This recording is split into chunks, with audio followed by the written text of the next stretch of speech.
예, 괴롭힐 수는 있으나 이길 수는 없다. 괴롭힐 수는 있으나 이길 수는 없다라는 제목으로 하나님 말씀 증거하도록 하겠습니다. 성전에 올라가는 노래가 120편부터 134편까지 15개가 있다 그랬죠. 그중에 네 번째 뭉치입니다. 10번째, 11번째, 12번째. 내일 살피는 게 13, 14, 15번째 그렇게 마치게 됩니다. 교회 오면서 부르는 노래라는 거예요. 그래서 여러분들 교회 오면서 이런 노래 부르고 기도하면서 오는 게 되게 중요하다고 생각합니다. 129편은 핍박자에 있다라는 거예요. 제목이죠. 괴롭히지만 이기지 못한다. 그런 얘기고, 그 다음에는 부르짖으면 구원이 있다. 130편. 131편은 젖된 아기 같은 평온함, 샬롬을 누리라. 예배 오면서 예배가 우리에게 샬롬을 준다. 그런 내용입니다. 차례도 살피겠습니다. 129편인데 핍박자가 있다라는 거예요. 근데 그들이 난리를 쳐도 괴롭힐 수는 있으나 이길 수는 없다라는 것입니다.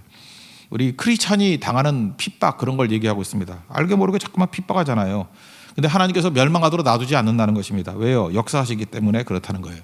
그래서 1절부터 4절까지는 핍박당한 일을 회상하는 거고, 그 다음에 5절부터 8절까지 뒤쪽에는 핍박하는 자가 당할 수치, 역전되리라 그런 거죠. 내가 핍박당했지 하나님 나 안 놔도 니네 작살나 박살나, 그런 게 뒤에 4절이라는 것입니다. 특별히 크리스찬은 핍박당한다는 거예요. 어딜 가나. 왜냐? 공중의 권세 잡은 자 악한 마귀가 지배하기 때문에 그렇다는 것입니다. 핍박하는 세력이 있고 크리스찬이 있다. 이걸 나누고 있습니다. 근데 지들이 난리 쳐봐야 핍박만 하는 거지 뭐 이기는 건 안 된다 그런 얘기죠. 왜 그렇죠? 하나님이 여기 여호와 하나님이 뭐예요? 우리 아버지잖아요. 아버지와 자녀의 관계인데 그 훈련시키려고 잠깐 놔두지 그거 가만두겠냐는 거예요. 그러니까 이런 것과 똑같죠. 여러분 모기하고 싸운다 그러죠. 모기가 날아다닌다. 모기가 우리를 괴롭힐 수는 있지만 이길 수 있어요? 나는 모기에게 졌어. 뭐 말로는 그러지만 진짜 지는 사람 있어요? 모기가 기껏 해봐야 뭐예요? 그냥 앵앵 날아다니면서 물기나 해서 괴롭히는 거지. 그러니까 마귀는 모기예요, 모기. 그래서 마귀의 호를 모기라고 했어요. 모기, 마귀. 그죠? 대적도 모기라고 붙여서요. 모기에 불과해요. F킬러 하나 끝이 난다고. 그거 뭐 난리 필 필요 없죠. 그러므로 괴롭히기만 하지 실제로 이길 수 있는 건 아니다. 얼마나 힘들게 만들었는지 3절 같은 데 보니까 뭐 등에다가 밭을 간 것 같이 보인대요. 그래도 끝장난다 그런 거죠. 하나님께서 결국에 와서는 악인의 줄을 다 끊어버리실 것이다. 그래서 최종 승리할 것이다. 그런 얘기를 하고 있습니다. 1절부터 4절까지 쭉 읽어보겠습니다. 시작. 이스라엘은 이제 말하기를 그들이 내가 어릴 때부터 여러 번 나를 괴롭혔도다. 그들이 내가 어릴 때부터 여러 번 나를 괴롭혔으나 나를 이기지는 못하였도다. 거기까지만 봅시다 먼저. 그러니까 왜 그렇죠? 하나님께서 하나님의 자녀와의 관계 속에서 우리를 지켜주시기 때문에 그렇다는 거죠. 절대로 우리를 이기지는 못한다. 그러니까 흔들림 없이 하나님 앞에 든든하게 서 있으라 그 얘기죠. 3절에 보니까 밭가는 자들이 내 등을 갈아 그 고랑을 길게 지었도다. 그러니까 등에 막 길이 생길 정도로 괴롭혔다는 거예요. 세우고 좋죠 뭐. 그죠? 나중에 그거 더 강건해지는 힘이 되기도 하기 때문에. 그러나 4절 보니까 마지막에 여호와께서 의로워서 악인들의 줄을 끊으셨도다. 박살난다는 거죠. 그리고 이제 5절부터 8절까지 내용은 이제 뒤집어진다는 거죠. 악인의 당할 심판. 그러니까 뭐죠? 이게 지붕의 풀 같다. 지붕 위에는 이렇게 날아다니는 흙 정도가 얇게 있잖아요. 그러니까 뿌리 없는 풀이다. 그리고 또 뭐라 그러냐? 플로소의 가치도 없다. 뭐 그런 거예요. 그리고 이 악인은 마지막에 보면은 이스라엘 백성들이 최고의 얘기하면 문안 인상 못 받는 거거든요. God bless you. 이건 평상시의 인사예요. 샬롬 이런 거 인사인데 그런 인사조차도 못 받을 정도로 너희는 완전히 망하는 존재가 된다. 그런 얘기입니다. 5절부터 8절까지 한번 읽겠습니다. 시작. 무릇 시온을 미워하는 자들은 수치를 당하여 물러갈지어다. 그들은 지붕의 풀과 같을지어다. 그것은 자라기 전에 마르는 것이라. 이런 것은 베는 자의 손과 묶는 자의 품에 차지 아니하나니 지나가는 자들도 여호와의 복이 너에게 있을지어다 하거나 우리가 여호와의 이름으로 너희에게 축복한다 하지 아니하느니라. 그러니까 마귀는 뭐 우리를 괴롭히고 힘들게 하지만 핍박하는 자들을 통해서 어렵게 하지만 뭐 아무것도 아니다 그런 거죠. 그러니까 이 악한 마귀를 멸하는 방법이 뭐죠? 계속하는 거예요. 계속. 그냥 하나님의 자녀잖아요. 하나님의 자녀된 만큼 무서운 게 없죠. 그 영접하는 자, 그 이름을 믿는 자들에게 하나님의 자녀가 되는 권세가 있다. 그러니까 자녀 되는 게 너무 약이 오르는 거예요. 자기 종놈이니까. 그래서 자녀됨을 자꾸 공격하는데 자녀들이 뭐 흔들 게 뭐가 있습니까? 자녀됨 가지고 그냥 할 일 계속 하면 되는 거고 아버지하고 더 의지하고 그런 거 있잖아요. 그 자녀가 아닌 사람들은 아버지라고 부르면 거기서 힘이 다 빠져버리잖아요. 자기가 아무리 잘하려고 그래도 내 라이벌이 아버지 그러면서 달려들어. 그분이 주인이야. 그럼 끝나는 거죠. 그러니까 우리가 할 일이 뭐예요? 마귀를 약화시키는 방법이 뭐냐 하면 아버지예요, 아버지. 오늘도 기도할 때 마귀가 우리를 막 괴롭히잖아요. 그러면 하나님 아버지 그러는 순간에 힘이 맥이 다 풀려버려요. 아이고 이거 하나님 아버지, 하나님을 아버지라고 부르는 놈이네. 아무리 싸워도 이길 수가 없죠. 하나님이 자녀인데 하나님하고 싸워서 이길 수는 없잖아요. 그러니까 아버지의 힘이 무섭다고요. 아버지의 힘이. 그리고 자녀로서 계속하는 거죠. 낙심하지 아니고 계속하는 거. 마귀가 할 수 있는 건 뭐예요? 괴롭히는 거라니까요.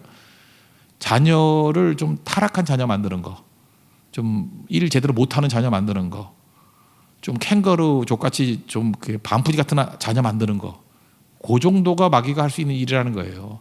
그러니까 여기 왜 속아요? 그냥 당당하게 자녀로서 자기 할 일 쭉 하고 낙심하지 말고, 그죠? 나 자녀야. 그리고 평온한 걸 가지고 쭉 가고, 그리고 종종 마귀가 시험하면 아버지 이렇게 부르면 기가 죽는다니까요. 뭐 마귀야 물러가라, 귀신아 물러가라. 그거보다 더 무서운 게 아버지 하는 거예요. 하나님 아버지를 믿습니까?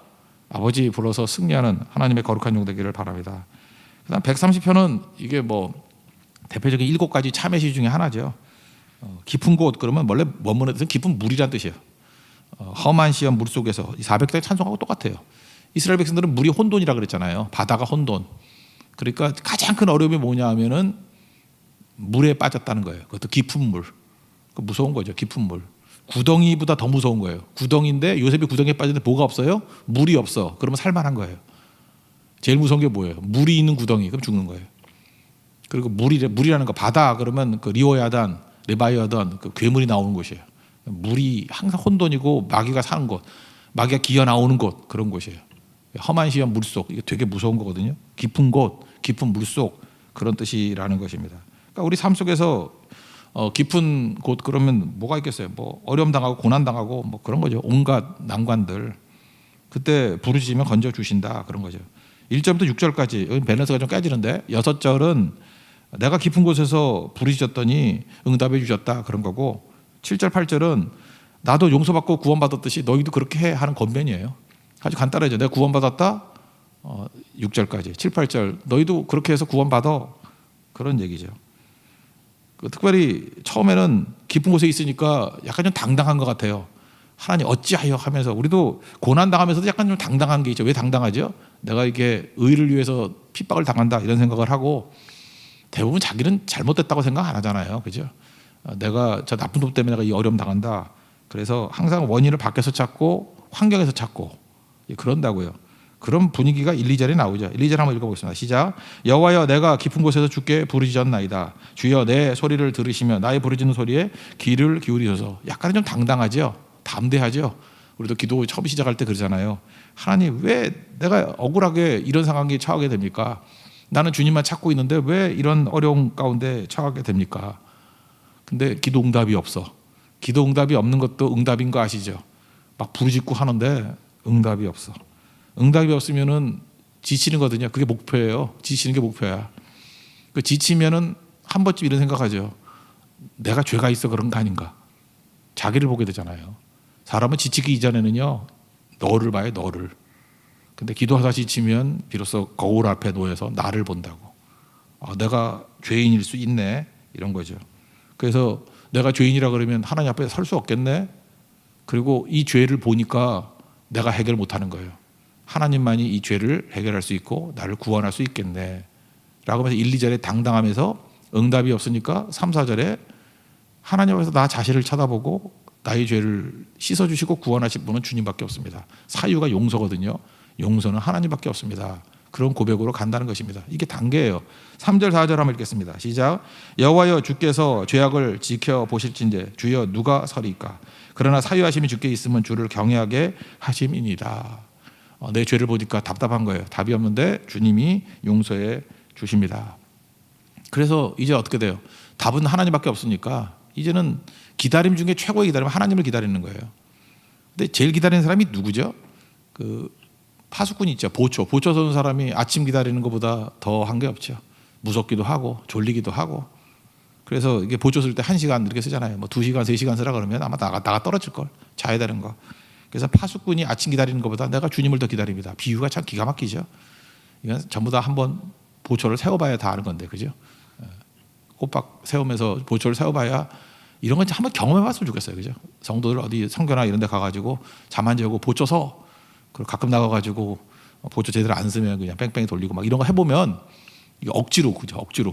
이거 맞아. 이거 안 하면 절대로 안 되는 그런 위기의 상황. 그러면 아침을 기다리는 파수꾼의 마음이, 보초의 마음이 어떤 건지를 알겠죠. 그러니까 이런 모든 상황을 통해서 여러분 어떤 극단의 경험을 할 때 그것을 하나님께 적용하는 거예요.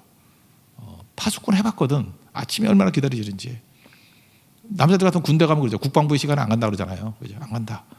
근데 그 군인이 제대 날짜를 기다리는 것 같이 뭐 이렇게 할 수도 있겠죠. 내가 주님을 더 기다립니다. 뭐 이런 식의 표현. 별로 그냥 은혜가 안 되는지만, 그죠? 하여튼간에 뭐 이런 것들 우리 삶 속에 그런 게 되게 많이 있잖아요. 뭐 아니면은 뭐 자기 사랑하는 사람과 만날 수 있는 시간이 뭐 있는데, 뭐 외국에 나갔다 이제 돌아오는 시간, 이제 일주일 남았다, 2주일 남았다, 이제 결혼할 사람이에요. 그 사람을 기다리는 그 마음, 자기 보고 싶고 그런 사람이 있을 거 아니에요. 그때 그 마음을 하나님께 적용시키는 거예요. 내가 그거보다 주님을 더 사모합니다.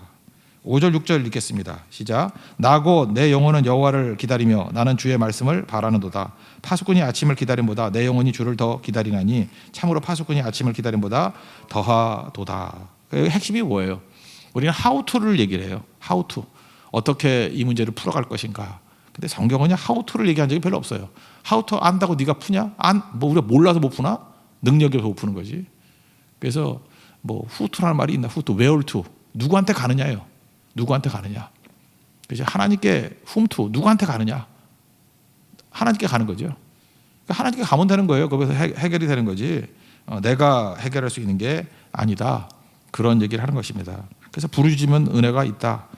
오늘 이 부르짖으면 응답이 있다라는 얘기 하나 예를 든다면 우리 찬양팀의 김희연 자매 있지 않습니까? 지금 비대면 예배를 쭉 드리고 있는데 간증을 하나 이렇게 써서 쓴 걸 제가 읽어봤습니다. 듣기도 하고. 이 집안이 그 어머니, 그러니까 희연 자매 어머니가 권사님에도 불구하고 집안이 이렇게 이상한 집안이라서 제사를 다 감당해야 되는, 하여튼 뭐 굉장히 많은 제사들이 있더라고요. 제사를 온통 다 감당해야 되는 외며느리셨대요. 15년 전부터 그 일을 다 엎어치기로, 큰 집이 뭐 안 돼가지고 이렇게 다 엎어치기로.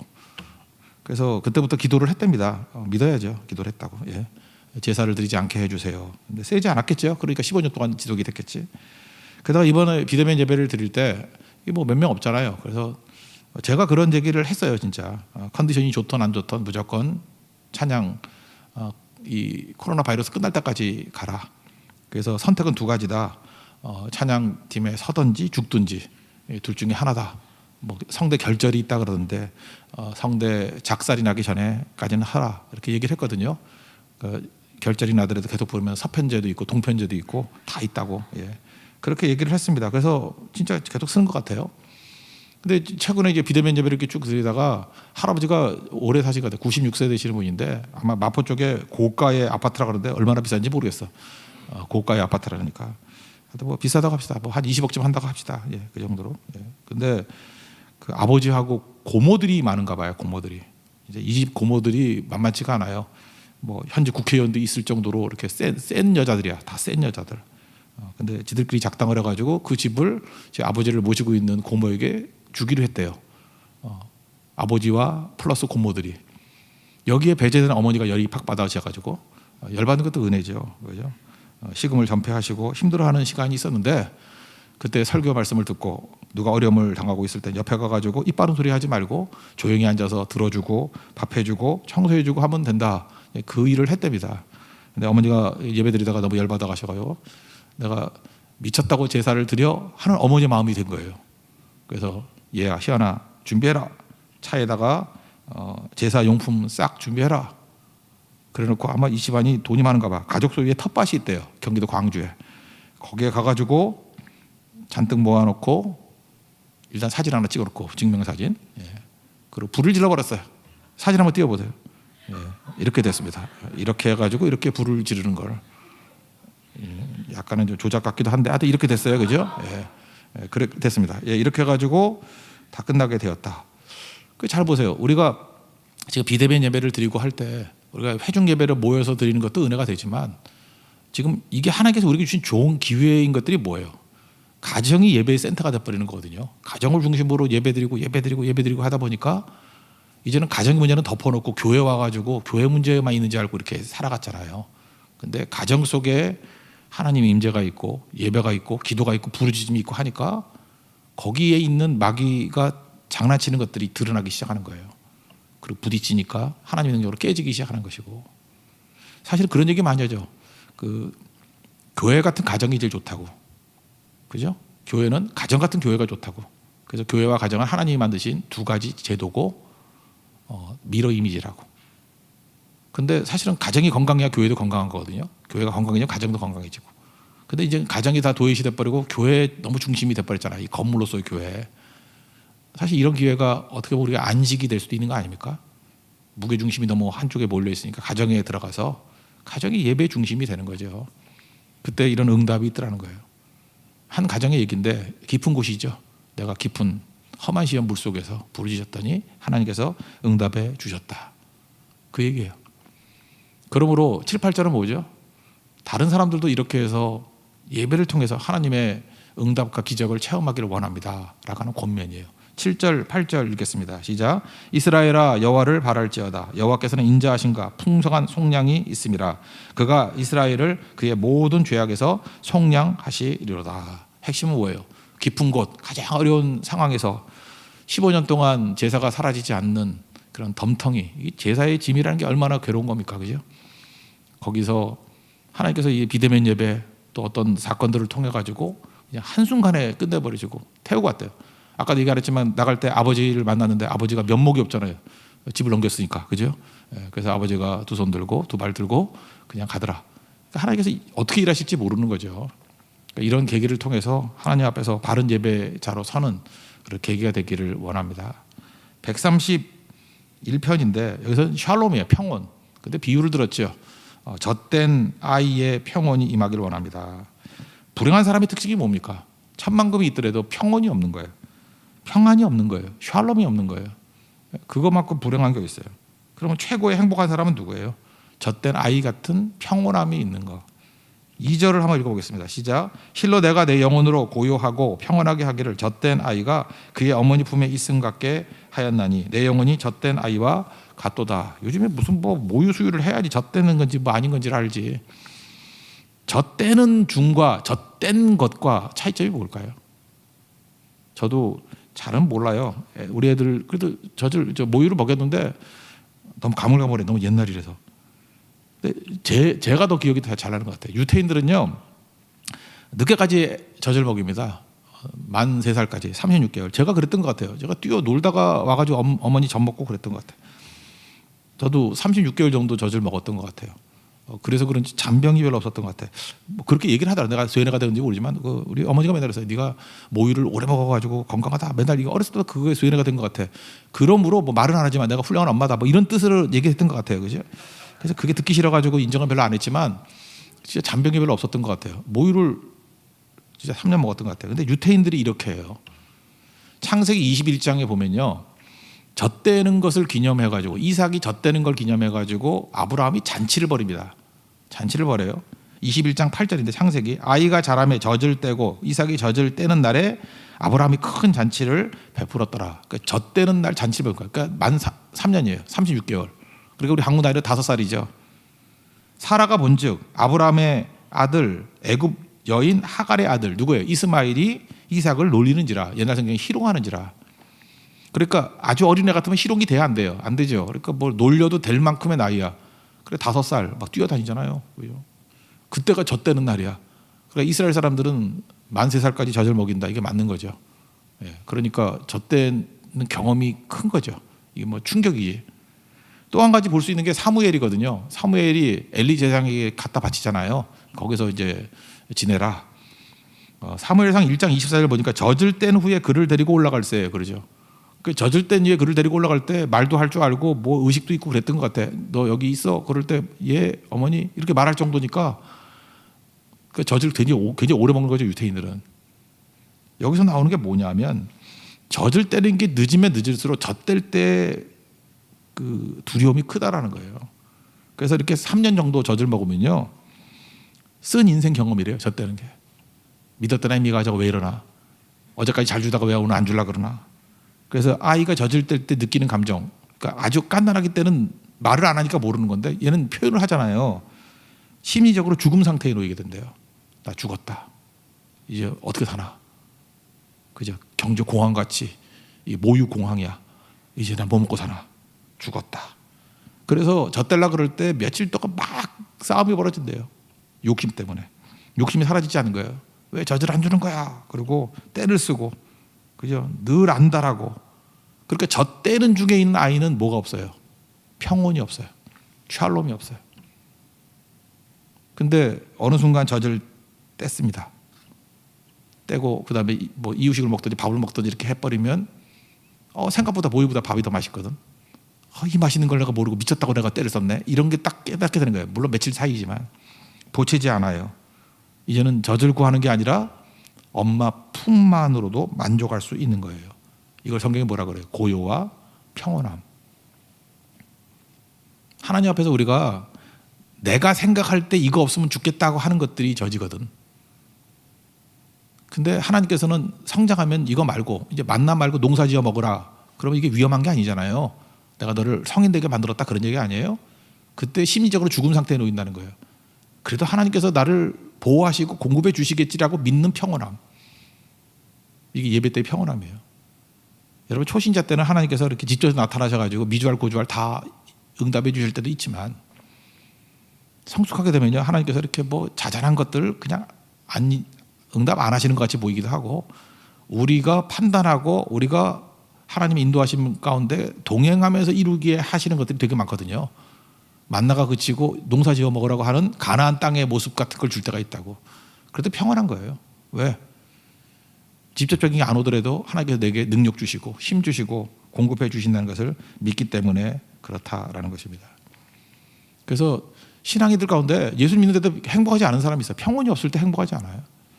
근데 하나님을 절대 신뢰하면 평온함이 있어요. 샬롬이 있어요. 그러면은 행복자가 된다는 것입니다. 그런 의미에서 다시 한번 2절을 한번 그런 의미에서 다시 읽어봅시다. 시작. 실로 내가 내 영혼으로 고요하고 평온하게 하기를 젖된 아이가 그의 어머니 품에 있음 같게 하였나니 내 영혼이 젖된 아이와 같도다.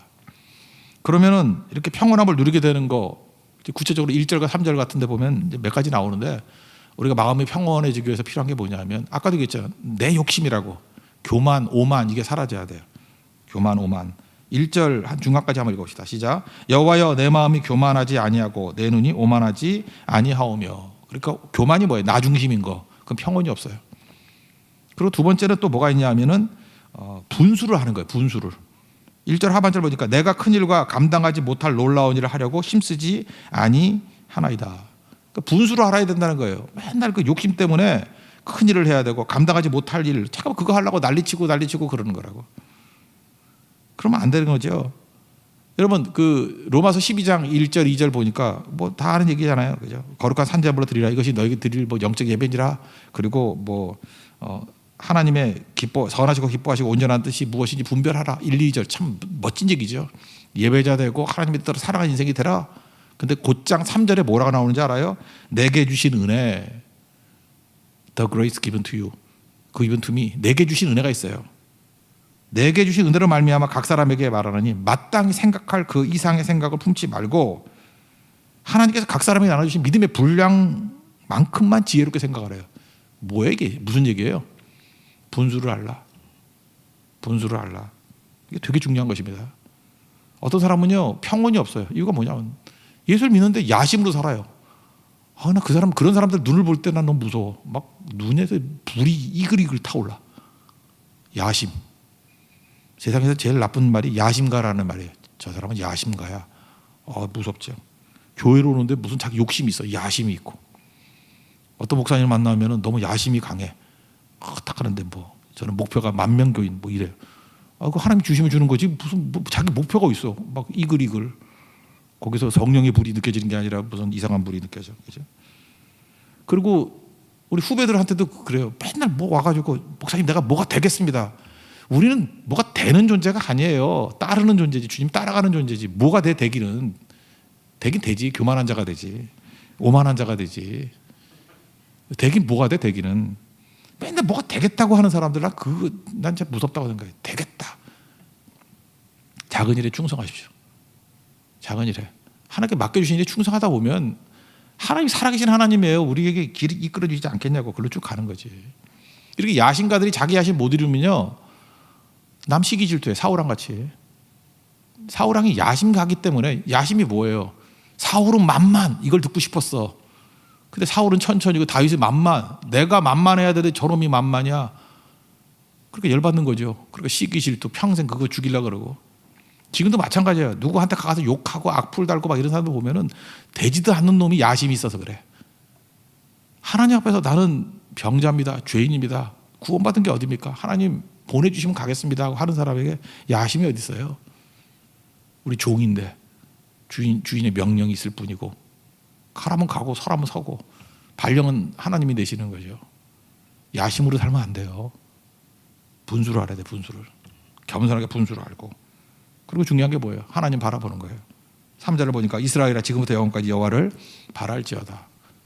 우리 스탠포드 변호사 누누이 얘기했잖아요. It is well with my soul. 시카고 화재 나가지고 아들 죽고 재산 다 날리고 위로받겠다고 D.L. 무디 집회에 있는 영국에 가다가 자기는 잠깐 내리게 돼서 급한 일이 있어가지고 아내와 4딸 가는데 침몰해가지고 4딸 다 죽었어요. 그러니까 욥이죠. 욥. 아들 죽고 4딸 죽고 5명 다 죽고 욥은 10명이었지만 딱 반 죽었어요. 뭐 그게 그것이 재산 다 날리고 똑같아. 아내는 또 살았어. 그게 더 시험이죠. 전보 쳤어요. 다 죽었다고. 그래서 배 타고 가다가 선장이 머뭇머뭇거리다가 왜 그러십니까? 그랬더니 이곳이 당신 딸들이 죽은 장소입니다. 거기서 자꾸 내 평생에 가는 길 순탄할 때도 있고 험난할 때도 있지만 환경 때문에 난 흔들리지 않습니다. 저 땅에 같은 평강이 내게 있습니다. It is well, it is well with my soul. 내 영혼 평안해, 평안해. 이게 믿는 자의 절대 평안이죠. 예배자는 이런 평안이 있어요. 여러분 어떤 삶 속에서도 흔들리지 아니하고 주님이 주시는 평강을 누릴 수 있는 하나님의 종 되기를 기원합니다. 129편 핍박자 있습니다. 모기에 모기. 괴롭히기만 하지 이길 수는 없어요. 계속하고 자녀의 권리를 가지고 계속하고 아버지하고 의지하면 마귀는 깨갱이에요. 왜? 아버지라고 부를 수 없는 존재예요. 제일 부르하는 게 뭔지 알아요? 하나님을 아버지라고 부르는 모습이에요. 오늘도 기도할 때 아버지 하고 기도하세요. 아버지. 마귀가 깨갱. 아유 부러워 죽겠어. 천사도 부러워해요. 쟤는 아버지래. 천사는 아버지라고 못 불러요. 아버지. 천사가 부르하는 거 2가지. 아버지라고 부르는 거. 또 하나는 뭐예요? 전도하는 거. 천사는 전도 못해요. 우리에게 전도할 사명이 주어졌잖아요. 아버지라고 부르고 전도하는 거. 그거만 골라서 해요. 골라서. 천사도 흠모하는 거. 천사도 부러워하는 거. 그리고 부르짖으면 15년 응답 되잖아요. 제사 드린 것도 박살이 아니에요. 뭐가 안 되겠어요? 깊은 곳에서 부르짖으면 응답해 주신다. 그리고 저 땅의 같은 평안함. 기도, 예배, 하나님께 절대 평안 주십니다. 그 평안을 누릴 수 있는 하나님 종 되기를 축원합니다. 자리에서 일어나겠습니다. 413장 1절만 찬양하죠.